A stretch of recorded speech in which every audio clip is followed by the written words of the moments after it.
Sircilla JNTU ముందు విద్యార్థుల ధర్నా. College మొత్తం 8 తరగతులు మాత్రమే ఉన్నాయని, ప్రాక్టికల్స్ కోసం కొండగట్టు జేఎన్టీయూకు వెళ్లాల్సి వస్తుందని విద్యార్థుల ఆవేదన.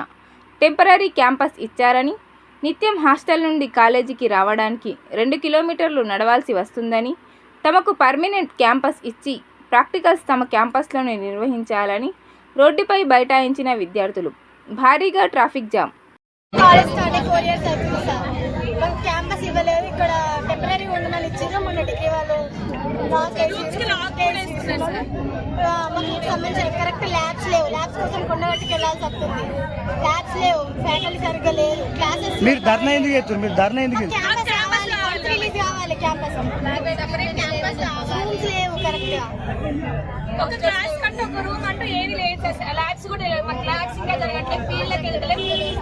క్లాస్ చేసుకోవడానికి మేము వచ్చిన నుంచి మాకు నెక్స్ట్ స్టెప్ చదువుకోవడానికి అసలు ఏం బేసిక్